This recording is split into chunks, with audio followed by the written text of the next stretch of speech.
এখানে half litre দুধ নেওয়া হয়েছে, ইউএসটি দুধ। আর এখানে বাটার নিয়েছি 150 গ্রাম। তারপর এখানে দিয়ে দিলাম হাফ কাপ চিনি।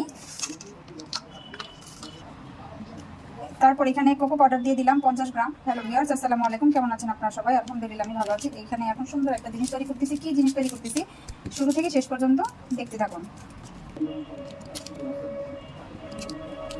তারপর এখানে 2 প্যাকেট কফি পাউডার দিয়ে দিলাম। এখন দিব ডানু হেভি ক্রিম। এই ডানু হেভি ক্রিমটা পুরোটাই দিয়ে দিলাম।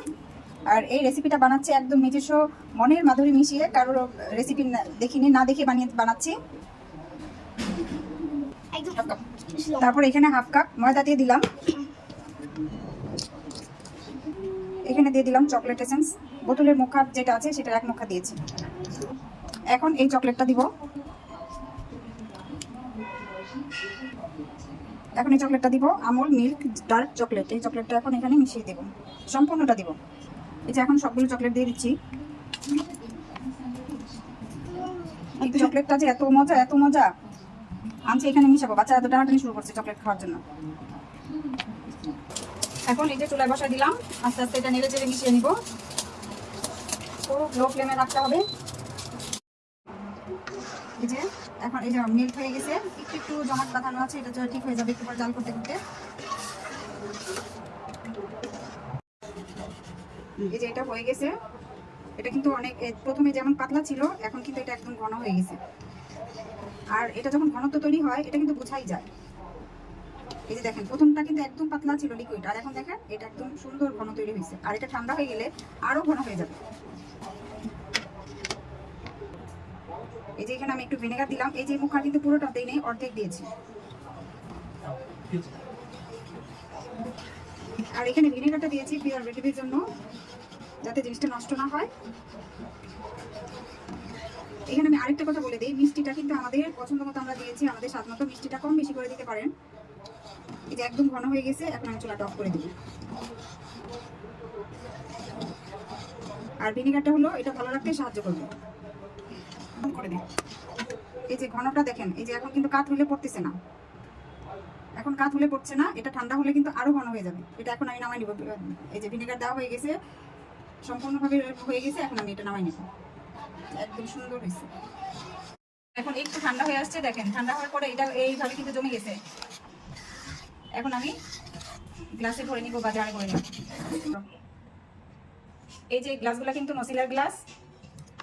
এটা বাচ্চাদের জন্য আমরা আমাদের মতো করে নসিলা বানিয়েছি। সবাই তো নসিলা বাদাম দিয়ে বানায়, এটা আমাদের মতো করে নসিলাটা বানিয়েছি। এটা এইভাবে বানিয়ে বাচ্চাদের আবার এর আগেও খাইয়েছিলাম, বাচ্চারা খুব পছন্দ করেছে। আবার বানালাম এবং আপনাদেরকে রেসিপিটা দেখালাম। ঘরে পাউরুটি থাকলেই হয়, বাচ্চারা ফ্রিজ থেকে নামিয়ে নিজেরাই খেয়ে নেয়, বলা লাগে না, নাস্তা দেওয়া লাগে না।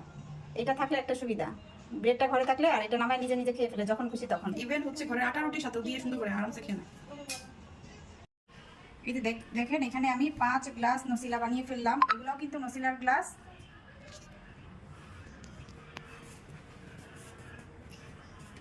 এই 5 গ্লাস নসিলা আমাদের ঘরে 5 দিনেও থাকবে নাকি সন্দেহ আছে।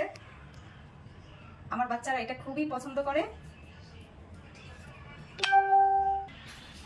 এভাবে আপনারা একদিন ট্রাই করে দেখতে পারেন। যাদের বাচ্চারা চকলেট পছন্দ করে, ঘরে তৈরি করে সুন্দর করে খাওয়াতে পারেন। এই যে সঙ্গে সঙ্গে আমি বাচ্চাদের জন্য নিচ্ছি। এটা কিন্তু এই ব্রেড দিয়েও আমাদের বাচ্চারা খায়, এবং আটা রুটি যে বানাই এটার সঙ্গে বাচ্চারা খায়, খুবই পছন্দ করে এটা। আপনারা আপনাদের বাচ্চাদের জন্য এইভাবে বানিয়ে একবার খাওয়াতে পারেন বা ট্রাই করতে পারেন। খুবই স্বাস্থ্যকর এবং পুষ্টিকর খাবার।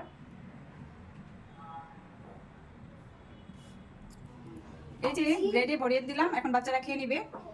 আর এক একটা গ্লাস নসিলার দাম কিন্তু 300 কত টাকা করে জানি কিনছিলাম, পাইকারি দাম 300, আর দোকানে বিক্রি হয় 350 টাকা করে। এগুলো সবগুলোই কিন্তু নসিলার গ্লাস।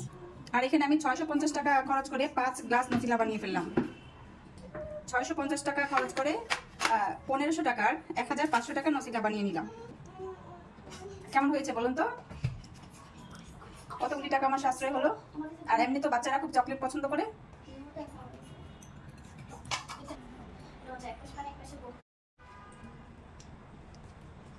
কি অবস্থা বাসি, কেমন লাগে? অনেক অনেক মজা, সত্যি সবচেয়ে মজা। সবচেয়ে মজা, এত সুন্দর করে বলে সবচেয়ে মজা। অনেক মজা।